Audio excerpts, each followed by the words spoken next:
Hey everybody, it's football season. You're excited, I'm excited, we're all excited, and today on Roll and Move, we're talking football. Kinda.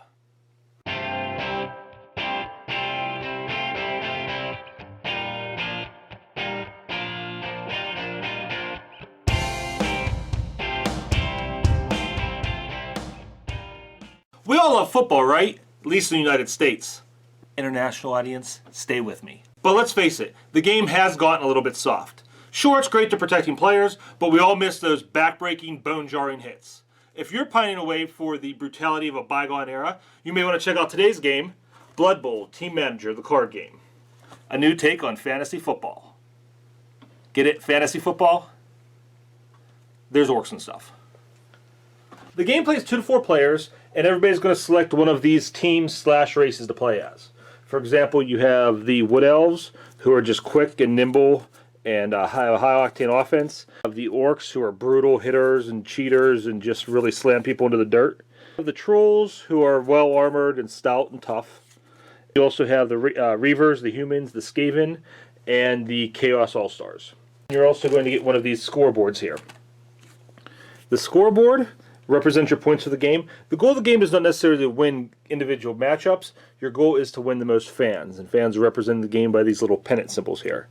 So you'll get this, and every time you score a fan, you just roll up, and whoever has the highest number on this scoreboard in the game is going to win. The game takes place over the span of a 5-week season, and the season's kind of done by these Spike Magazine cards. And I guess Spike Magazine is the publication that tells all the special events and the headlines that are going on that week in the league.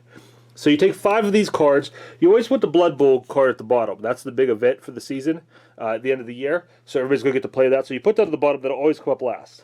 Then you take these and randomly cut out 4 more and put those on top of the Blood Bowl. And those are your Spike Magazine cards for the season. One will flip each week. Next, you're going to take these highlight cards, and you put down an equal number of these to the number of players in the game. I've set up here for a 4-player game. You flip each of these up, and these are going to be the games, or at least highlights of the games that you're going to be playing at this week. And then you flip the Spike Magazine card.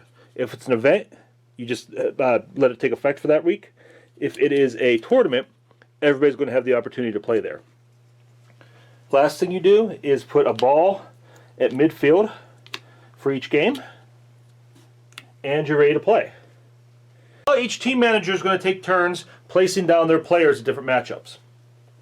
You look at the player card, you see up here you have star power. Star power represents how tough that individual player is, and total star power in a matchup will ultimately decide who wins it. So the Humans might play this guy down here. The Orc player is next. He has the opportunity. He can either play here against the Humans or start a different matchup. So let's say he goes here. Then the Trolls come in. They're going to go against the Humans over at this highlight. Once there are 2 players at a highlight, that's basically closed off. They're playing a game against each other, and no one else can come in there.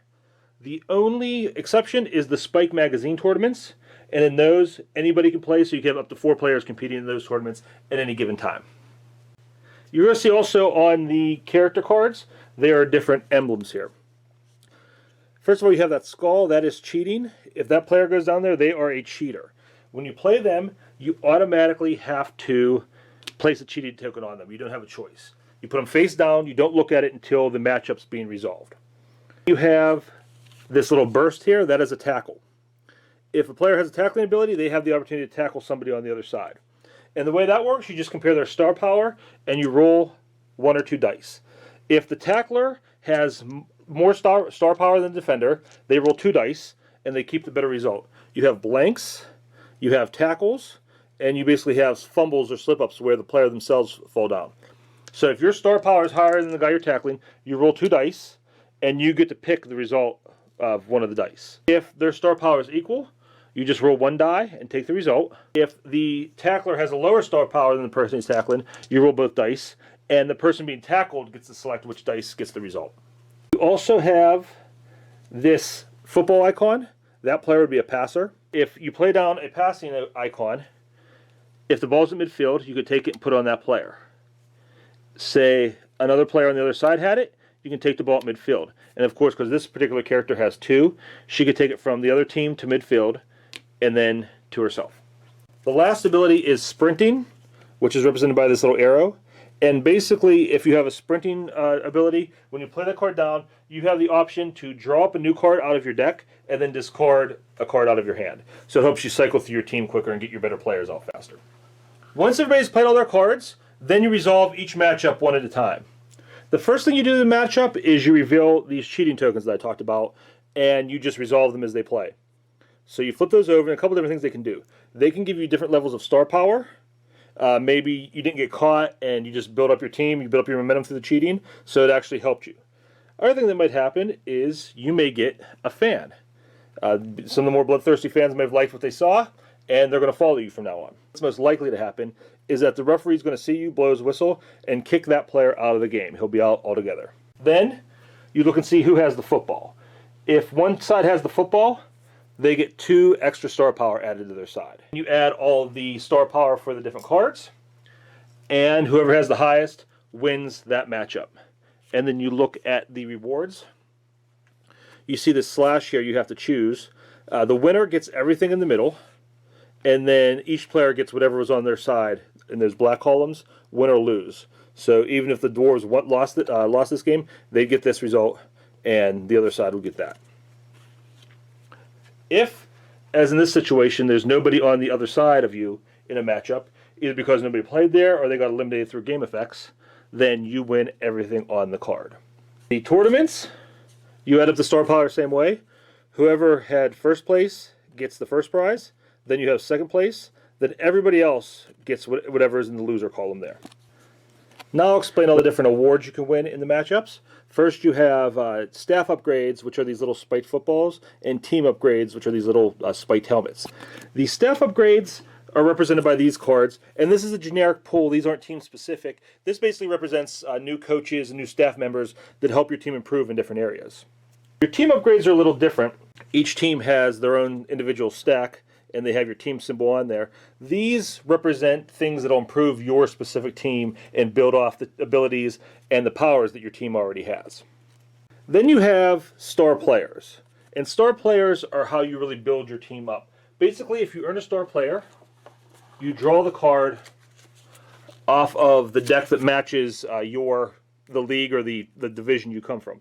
And that'll match the back of your cards. Let's say the humans here, the Reavers, they're from the OWA. So they would draw out of the OWA star player deck.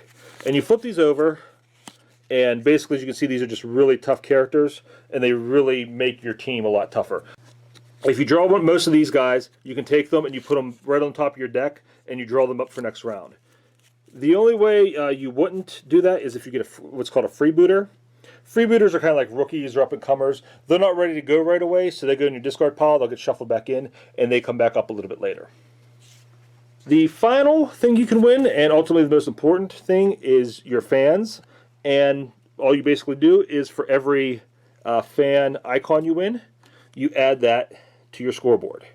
And whoever has the most fans at the end of the game, like I said, is the winner of Blood Bowl Team Manager. Thematically, this game really draws me in. I've said before, I always enjoy when they take a mundane, real-world theme and place it in a fantasy setting. I really just enjoy that silly, kind of tongue-in-cheek atmosphere it creates. I've never played Blood Bowl, the miniatures game, or the video game, but I have been told this game captures the feel of those games in a much easier, simpler game. I love the fact of what they do with those fantasy races and how they take them and they turn them into exactly what you would think they would be if they were football players. The orcs are big and mean and dirty. The elves are fast and they're running around everywhere throwing the ball around. You can't catch them. The dwarves are just tough and strong and immovable. It really feels like what you would feel like if you're watching these guys play a football game. The art is the same way. It takes that serious fantasy feel and kind of flips it on its head, turning these creatures into football players. And everything else in the game looks great. The components, everything's really solid. It's not a football game to the point where you have to like football game to play this. It's a football game theme. It's not a football playing game. You don't play the full games. You're playing highlights. Imagine watching SportsCenter at the end of a Sunday night and just getting the big plays and the scores for each game. That's basically what this does. I really enjoy all the upgrades and how your team changes and evolves throughout the game. You get better teammates, you get better staff, you get better upgrades for your team. So just a lot of cool things. Your team doesn't look the same at the end of the game as it does at the beginning. Teams kind of customize and change throughout the game. This is a hard game for me to review because as much as I love all those other things about it, there are a lot of ancillary things going on around the game that I enjoy, but the core mechanics, the core game itself, I have a problem with. Mainly because there's really only one path to victory, and everybody's going to be trying to do the same thing. At the beginning of the game, you don't want to score points necessarily. They're not that important. You're not trying to get fans. You want to upgrade at the beginning. Later stages, of course, the upgrades aren't going to help you as much, so now you are going just for points. And because that, everybody's going to look at the board every week and basically see the same thing they want and go for it. And if you're left out in the cold, if those get locked out, then you just got to go do something else. And it may help you a little bit, but not as much as those things. And if somebody is able to get an edge, especially in upgrades early on in the game, you're kind of out of luck there too, because now they're so much tougher. Yeah, they're a target, but who's going to target them? How are they going to stop because their team has gotten so much better? So there's a little bit of a runaway leader problem as well. Like I said, this is tough for me to review because I like a lot about the game, but the core game itself is just problematic. It's a game I'll play every once in a while, and I have a lot of friends who really enjoy this game, so they want to play it. So I'll come to the table every once in a while, and I'll sit through it, and I'll enjoy the things I enjoy about it, but actually playing the game isn't a whole lot of fun for me. So take from that what you will. If that ancillary stuff I talked about sounds like enough to keep you interested, hold you in this game, you may want to check it out. But just as the game itself goes, the core basics of the game, I definitely give it a pass. That's Blood Bowl Team Manager. Hey everybody, thanks so much for watching this episode of Roll and Move Reviews. I hope you enjoyed it. Please leave me a comment. Tell me what you think about Blood Bowl Team Manager. Hey, guess what? Roll and Move Reviews is now on Twitter. So follow me on Twitter. I'm Roll and Move Kirk at Roll and Move Review. Link in the description. And we will tweet and do Twitter-y stuff, I guess. Still, you want to subscribe to the YouTube channel, like our Facebook page. That way you won't miss any of the great content we have coming up. Watch our older stuff on YouTube, Facebook, Board Game Geek, or the Alter Ego Games site. Speaking of Alter Ego Games, the holidays are coming quick. Tons of shopping to do, tons of money to spend. Save some of it at alteregogames.net. That's it for this time, guys. Until I see you again, have fun out there. Today on Roll and Move, we're talking...